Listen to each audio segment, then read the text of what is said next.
켄 피셔의 2012년 책, 주식시장은 어떻게 반복되는가, 마어키츠 네버 퍼게트, 버 피플도. 사람들은 자주 잊는다.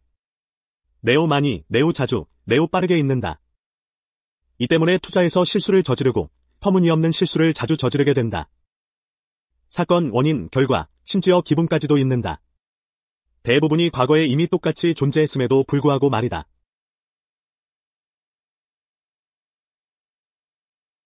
안타깝게도 우리는 교훈마저 잊는다. 그러나 시장은 잊지 않는다. 역사가 똑같이 반복되는 것은 아니다. 모든 강세장과 약세장은 각각의 특수성을 가지고 있다. 세부 사항은 바뀌어도 투자자의 전반적인 행태는 바뀌지 않는다. 이것이 투자자가 똑같은 실수를 되풀이하는 이유다. 전문가들의 평균 적중률은 47%에 불과하다. 탐욕과 공포에 휩쓸리면 실패한다. 는 교훈을 얻는다. 그러나 또 다시 탐욕과 공포에 압도당한다. 대중매체의 보도가 거듭 빗나간다는 사실을 또 잊는다. 2008년 시장이 큰 변동성을 보이자 사람들은 공포를 느꼈다. 그로 인해 2009년의 커다란 반등장을 놓쳤다. 어느 정당이 집권하든 주가에 미치는 영향은 크게 다르지 않다. 인간은 좀처럼 배우거나 변화하지 못한다. 적중률이 60%에 이르면 투자계의 전설이 된다. 실적을 개선하는 좋은 방법은 실패율을 낮추는 것이다. 다른 사람들의 견해를 무작정 따라가지 않고 세상사를 정확하게 파악하고 나서 행동을 결정하면 실패율을 낮출 수 있다. 시장의 역사를 꾸준히 공부하고 적용하면서 기업을 개선하는 것이다. 자본시장을 예측할 때는 역사가 강력한 도구가 된다. 투자는 확신 게임이 아니라 확률 게임이다. 과거, 역사, 아니면 이를 뒷받침하는 견고한 경제이론이라도 있어야 한다. 실업률 탓에 경기가 둔화하고 주가가 하락한 사례가 역사라는 연구실에서는 없다. 이러한 결과의 범위를 고려해 확률을 근거로 예측해야 한다. 그래도 빗나가는 경우가 많을 것이다. 확률을 합리적으로 추론할 수 있다면 장기적으로는 실적이 개선될 것이다. 버블딥이란 불황에서 벗어난 경제가 다시 침체에 빠지는 이중 하강을 말한다. W자형 경제구조이다. 두 번의 침체의 고를 거치는 것이다. 투자자 중에는 낙관론자보다 비관론자가 많다. 그러나 주가는 하락할 때보다 상승할 때가 훨씬 많다. 상승 빈도가 3분의 2 이상이다. 단지 사람들을 맹목적으로 따라가서는 안 된다고 생각할 뿐이다. 사람들은 자신의 기존 관점을 뒷받침하는 뉴스나 전문가의 주장을 믿는다. 나는 자본주의 및 자본시장 가격 기능의 위력을 깊이 신뢰한다. 주가를 결정하는 두 요소도 수요와 공급이라고 믿는다. 물론 수요와 공급에 영향을 미치는 요소도 수없이 많다. 단조로운 순간은 한 번도 없었다. 즉 블랙스완의 본질은 예측 불가능성이다. 사실 세상은 언제나 위험한 곳이었고 사람들은 언제나 지금 세상이 더 위험해지고 있는 것은 아닌지 두려워한다. 우리는 언제나 지정학적 갈등을 겪고 상품 가격은 요동을 치며 공급이 차질을 빚는다. 물론 허리케인, 토네이도, 지진도 발생한다. 사람들은 허리케인 카트리나가 뉴올리언스와 미시시피 일부를 덮쳤을 때도 시장이 망가질 것이라고 예상했다. 사람들은 참사가 일어난 날 시장이 강세를 보였다는 것을 잊는다. 전쟁, 테러, 핵 비상사태, 자연재해 등은 블랙스완이 아니다. 블랙스완이란 일어날 법하지 않고 전혀 예측 불가한 정규 분포 바깥의 사건이다. 이러한 사건 사고는 파괴적이며 우리는 이러한 사건 사고가 앞으로 발생하지 않기를 바라지만 역사적으로 보면 계속해서 발생해왔다. 이러한 사건들은 예측이 불가능하기 때문에 이에 대응하는 포트폴리오 전략을 수립하는 것도 불가능하다. 그렇다고 해서 이러한 일이 전혀 발생하지 않는다는 것은 아니다. 좋은 소식이 있다. 비록 요동을 칠지언정 결국 시장은 회복된다는 사실이다. 우리가 참사를 얼마나 잘 극복해왔는지를 우리는 잊지만 시장은 잊지 않는다. 우리는 잔해를 헤치며 빠져나오고 재건하며 나아간다. 이은 동기라는 강력한 동기가 있는 한 인간의 창의성은 결코 사라지지 않는다. 계속해서 차질이 생기고 큰 시련이 닥쳐도 인간은 계속해서 나아간다. 경제와 자본시장도 마찬가지다. 이것은 인간의 본성에 대한 낙관론이 아니다. 역사를 통해 입증된 사실이다. 사람들은 지금의 시련이 그 어느 때보다 더 혹독하다고 생각한다. 그러나 역사에서 단조로운 순간은 없었다. 우리는 지나간 변동성을 잊는다. 그러나 잊어버리면 위험에 빠진다.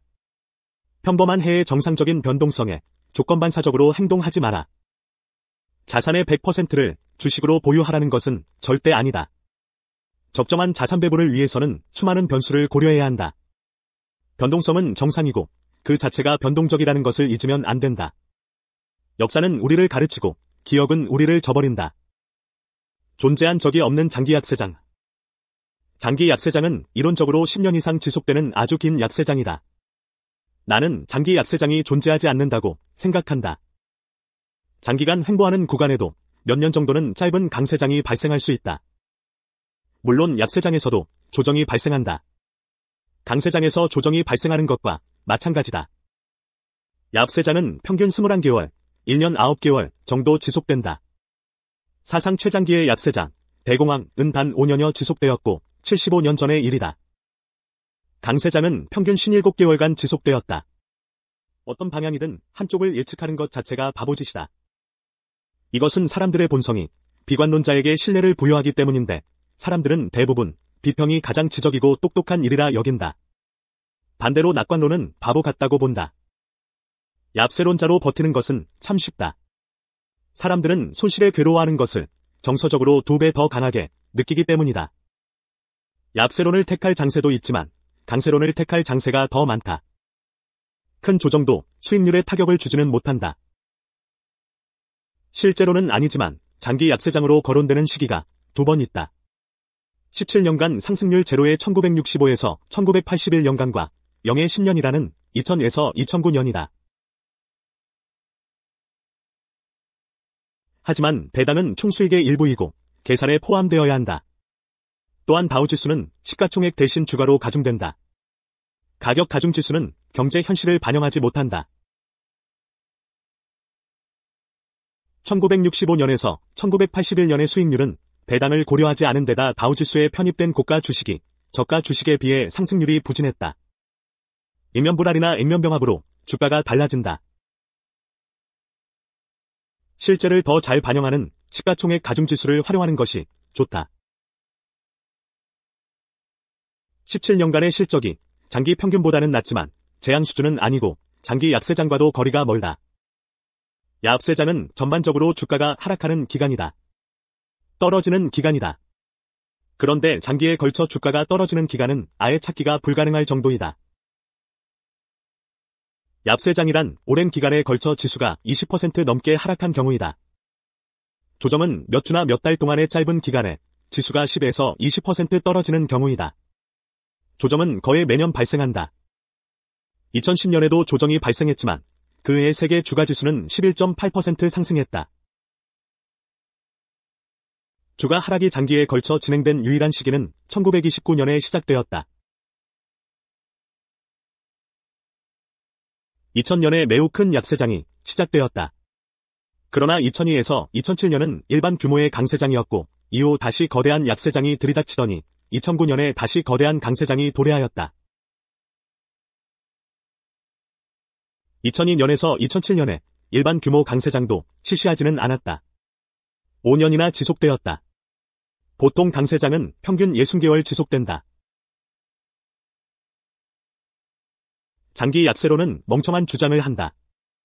편향과 인지 부조화를 주의해야 하겠다. 25년의 투자 기간은 장기적인 성장 투자자 대다수에게는 꽤 합리적이다. 일본의 1990년대를 우리는 잃어버린 10년이라고 부른다. 2000년 당시 기술주 약세장을 예측한 사람은 내가 유일했다. 많은 사람이 예측에 도전하지만 나는 성공한 사람을 본 적이 없다. 이미 발생한 일은 앞으로 생길 일과 무관하다. 즉, 가까운 과거가 가까운 미래를 보여주지도 않는다. 얍세장은 희소하다. 10년 이상 장기로 기간을 잡을 경우 주식 수익률은 압도적으로 플러스다. 장기 약세장이라고 믿을 만한 충분히 길고 지속적인 마이너스 기간은 없었다. 앞으로는 발생할 수 있을까? 물론이다. 투자는 확률 게임이고 투자자는 적어도 돈을 걸기 전에 자신이 기대하는 바가 정규 분포 바깥 영역인지 아닌지를 먼저 생각해야 한다. 당신은 30년이 긴 시간이라고 여길 것이다. 쿠키를 자르듯 나이를 유일하거나 주요한 투자 전략의 변수로 삼는 것은 옳지 않다.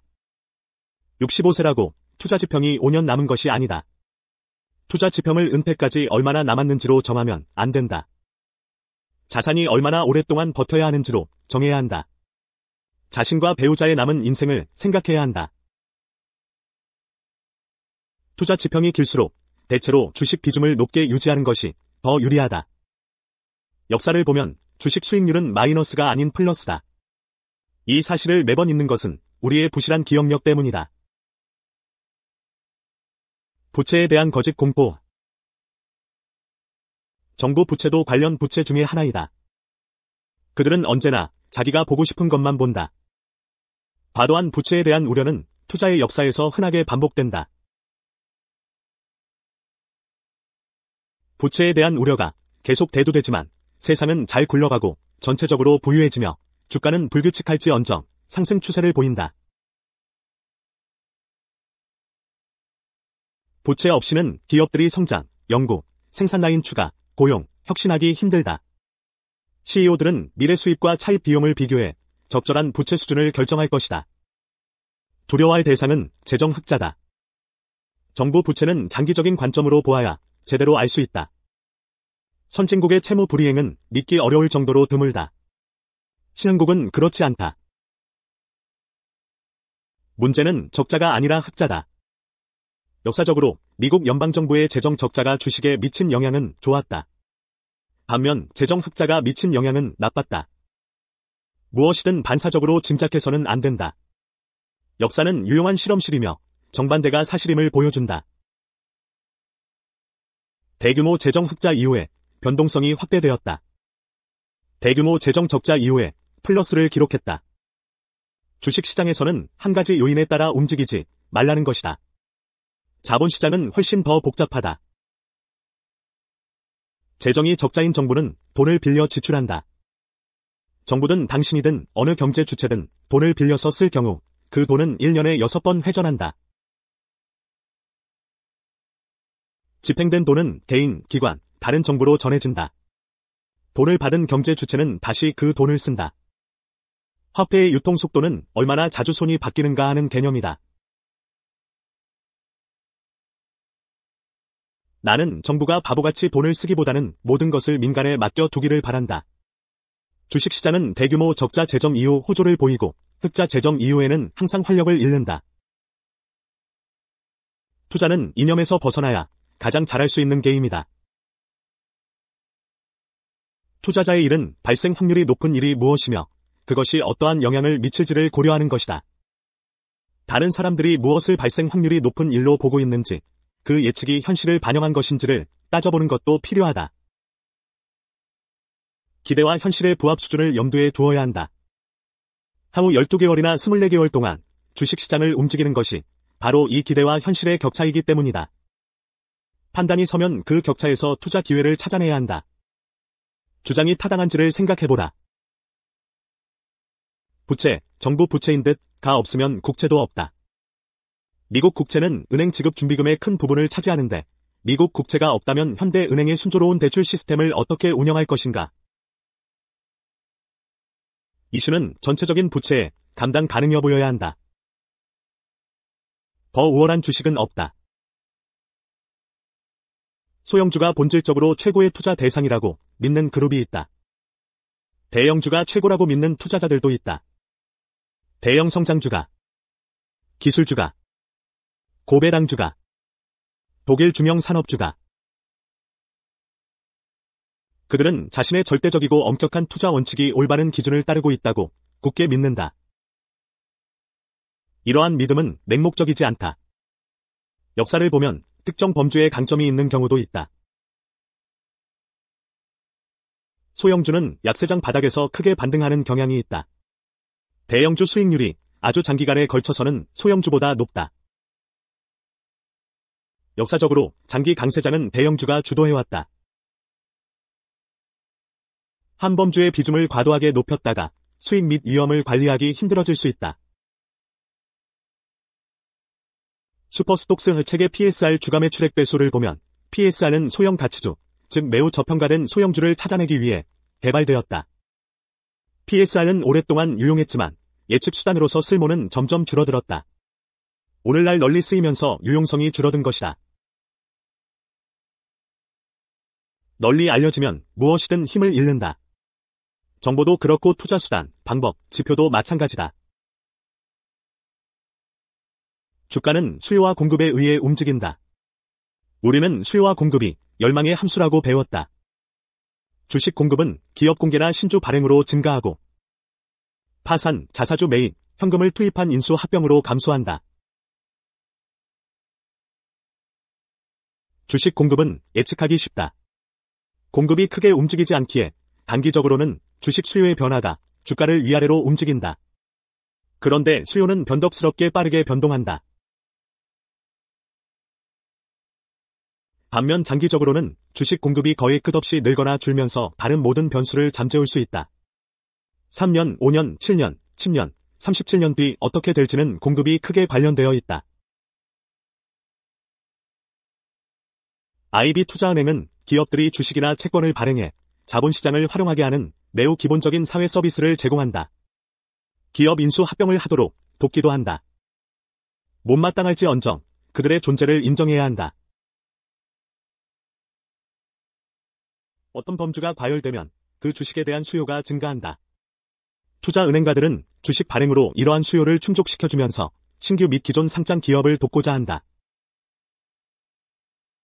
신주를 계속 발행시키면 공급이 수요를 초과하게 된다. 냉각된 영역의 초과 공급 역시 기업의 자사주 매입, 부도, 현금을 투입한 기업 인수로 흡수되거나 해소된다. 반복되고 반복된다.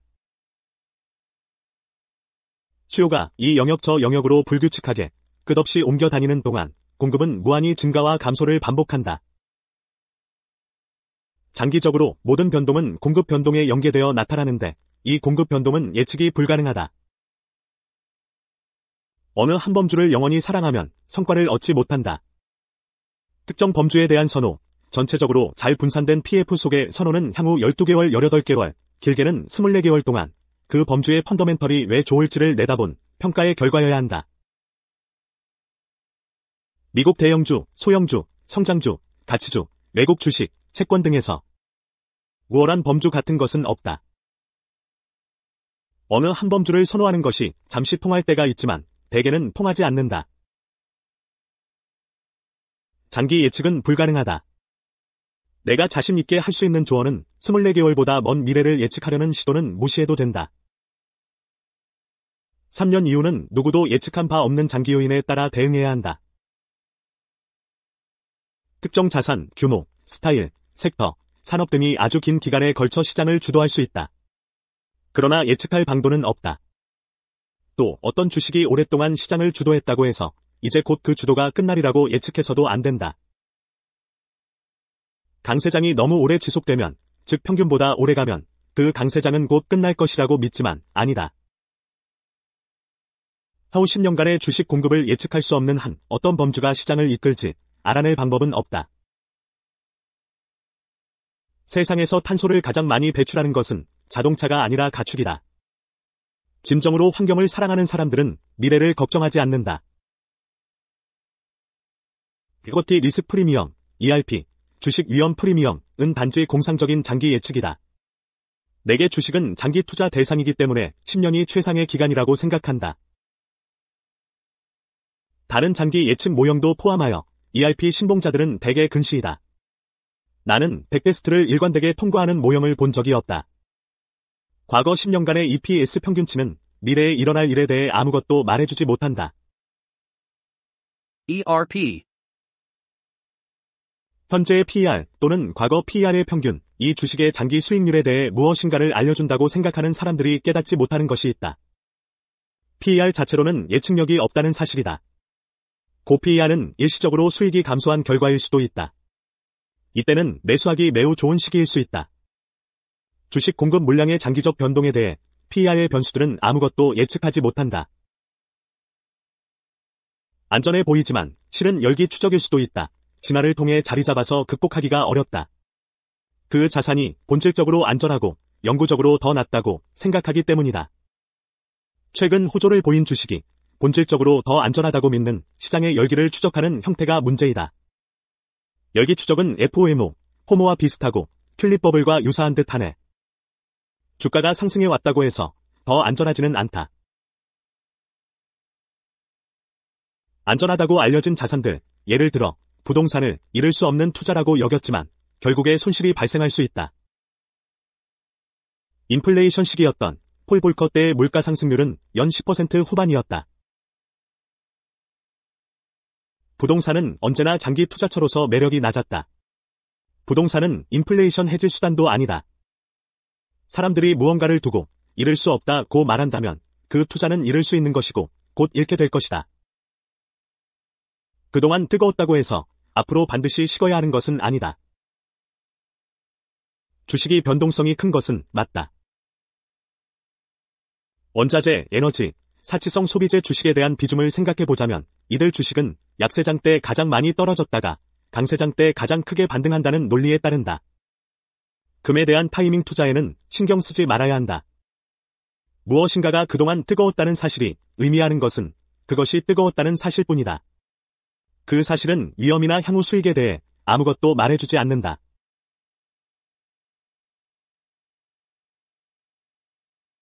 주식의 장기 수익률이 채권, 현금, 부동산, 금을 능가할 가능성은 아주 높다. 역사적 선례, 금융이론, 사업의 펀더멘털이 모두 강하게 시사한다. 장기적으로는 말이다. 단기적으로는 수익률의 분포가 넓게 나타나겠지만 타이밍을 잘 잡으면 높은 수익률이 가능하다. 원칙만 지켜서 수동적으로 투자해도 다른 투자자보다 나은 수익률을 보일 수 있다. 얍세장 바닥을 벗어나는 시기에는 소형주가 좋다. 얍세장 끝 무렵과 새로운 강세장 초기에는 대개 소형주가 초과 수익을 가져다 준다. 강세장의 기간은 예측이 불가능하다. 그러나 초기에는 소형주를 보유하다가 강세장이 진행된 다음에 대형주를 보유하는 투자 경향은 역사적으로 선례가 많다. 얍세장의 끝 무렵에 주가가 크게 떨어진 주식을 보유해라. 왜냐하면 역사적으로 볼 때 그러한 주식은 강세장의 초기에 크게 반등하는 경향이 있기 때문이다. 역사, 리고 펀더멘털을 돌아보면 1. 수익률 곡선이 평평해질 때, 즉 장단기 금리차가 좁아질 때 성장주가 가치주보다 더 나은 수익률을 보인다. 수익률 곡선이 상대적으로 평평해지면 은행은 빌려주고자 하는 의욕이 줄어든다. 그러나 투자은행들은 기업의 주식 발행을 통한 자본 조달을 기꺼이 돕는다. 이러한 상황에서 성장주가 유리하다. 왜냐하면 주식 발행을 통한 차익, 자본 조달이 더 용이한 경우가 많기 때문이다. 은행의 대출 성향이 약해지면 성장주가 수혜를 받는다. 이 반대 상황이면, 즉 장단기 금리차 벌어지면 수익률 곡선이 가팔라지면 가치주가 대개 성장주보다 더 괜찮은 수익률을 보인다. 이유는 장기 금리와 단기 금리의 스프레드가 커지기 때문이다. 은행은 대출로 더 많은 이윤을 올릴 수 있다. 그래서 은행은 더 빌려주려고 한다. 은행의 대출 성향이 강해지면 가치주가 수혜를 본다. 가치주 기업은 대개 주식 발행보다 차입으로 자금을 조달하기 때문이다. 기업이 자본을 더 조달하는 것은 성장해서 이윤을 늘리기 위해서다. 예측을 위해 다양한 방법으로 역사를 활용할 수 있다. 역사 데이터를 활용해 그때 여건이 요즘 상황과 어떤 유사점이 있는지 생각하고 향후 12개월 기간에 대해 합리적으로 예상하고 가능성을 계산해 보아라.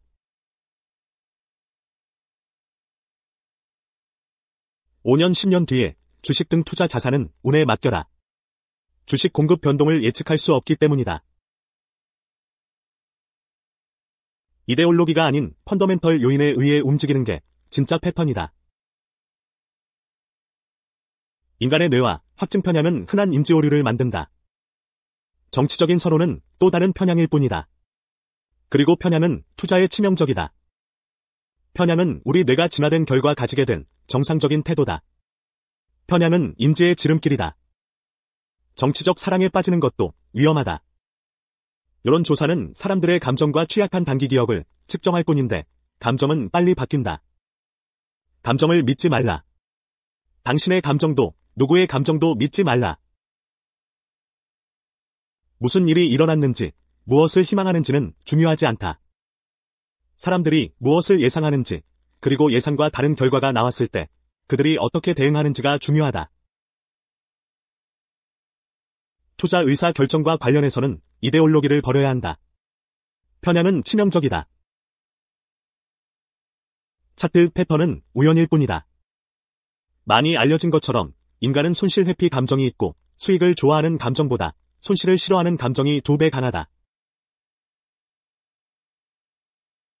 역사적으로 입법 위험 깊이가 감소하면 주로 집권 3에서 4년 차에 그렇고 그때 주식 수익률은 플러스로 돌아섰다.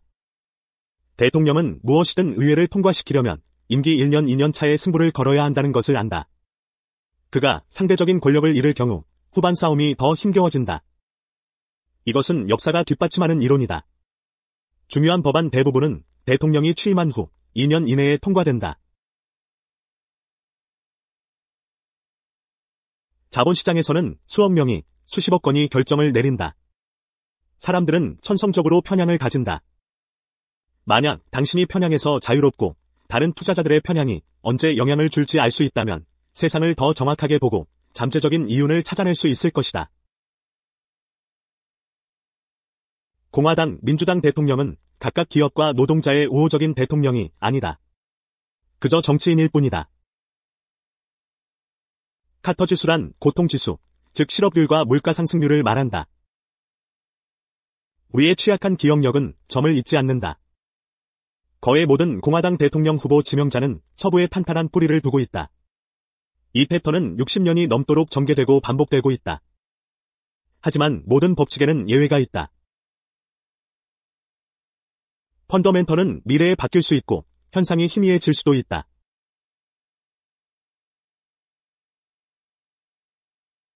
중국은 국내 불안을 최소화하고 인민들을 고분고분하게 만들기 위해서 경제 성장을 최대한 도모한다. 순환을 일으켜서 실익을 얻는다. 선거 직전 연도에는 늘 성장률과 물가 상승률을 낮춘다. 선거 연도에 빵하고 서프라이즈를 터뜨리는 것이다. 정치보다 기업 운영이 세상에 더 이롭다. 정치도 시장과 다르지 않다. 돈은 있지 않지만 사람들은 있는다. 언제나 글로벌했던 세계 경제. 사람들은 지금을 매우 예외적인 시기로 여기는 듯하다. 많은 투자자가 해외 시장이 해외에 있다면서 두려워한다. 주식, 채권, 현금, 해외로 구분한다. 그러나 글로벌 트렌드를 거스를 수 없다.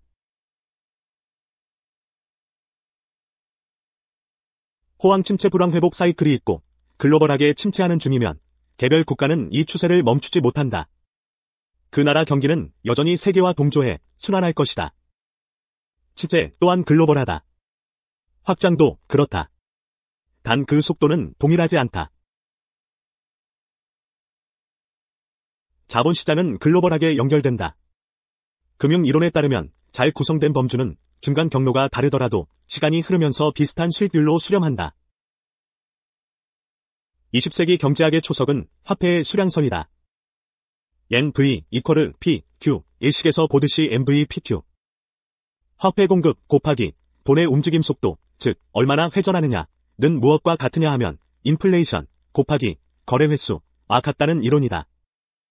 하지만 이것은 순수한 이론일 뿐이다. 밀턴 프리드먼이 말하기를 인플레이션은 언제 어디서나 화폐적인 현상이다. 즉, 인플레이션은 화폐 공급이 너무 많거나 화폐 유통 속도가 너무 빠르거나 또는 이 둘의 조합에 의해 발생한다.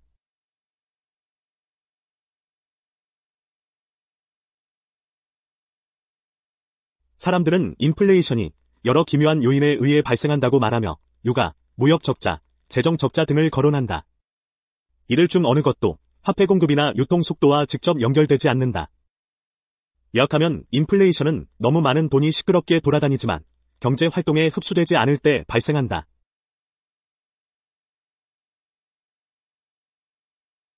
(1929년의) 대공황은 스무트 홀리 관세법이 주요 동인 중 하나라는 분석이 널리 받아들여진다. 당시 주식시장은 지금과 다르지 않았다. 다가오는 상당히 재앙적인 일련의 정책을 가격에 반영하고 있었다. 내용은 미국 농부를 보호하기 위해 농산물에 대한 관세를 인상하겠다는 약속이었다. 멍청한 보호주의 정책은 더 멍청한 보호주의 정책을 낳는다. 언제나 그렇다. 무엇인가가 더 비싸지면 무슨 일이 생길까? 사람들은 그것을 덜 소비한다. 어리석은 임의적 관세로 무역을 더 어렵게 만들었고 세계 무역량이 줄었다. 미국이 관세를 올리면 그들도 올린다. 그들이 올리면 미국도 올린다. 경제 활동 둔화를 막고 디플레이션과 침체의 충격을 물리치는 방법 중 하나가 연준이 통화 공급을 늘리는 것이다.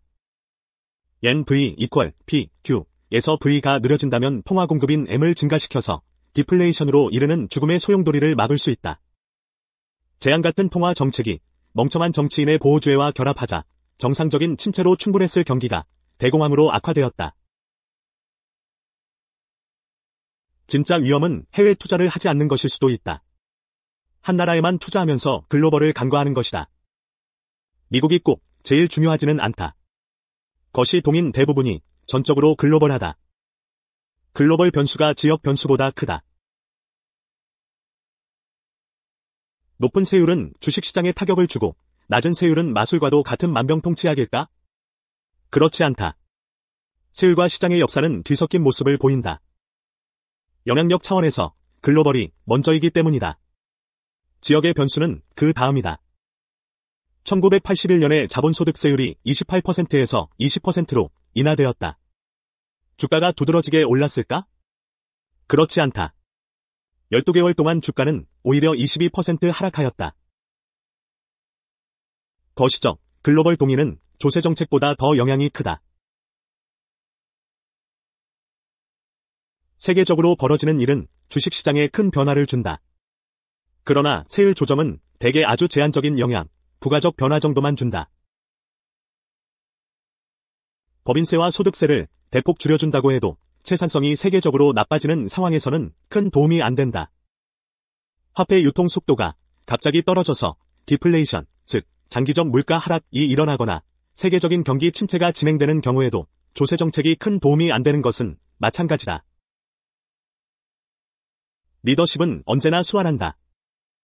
한 종목에 투자하는 것보다는 한 바구니에 여러 종목을 아무렇게나 담는 것이 더 안전하다. 분산 투자의 장점은 연구들이 입증했다. 섹터에 분산 투자하고 다음 단계는 글로벌 투자다. 종목 분산에서 섹터 분산, 그리고 글로벌 분산으로 가는 것이다. 그 주식이 언제나 뜨거우리라는 법은 없다. 정말 사야 하는 범주는 아직 뜨거워지지 않은 것이다. 은하계에 투자할 수는 없다. 따라서 세계로 나가기를 권한다.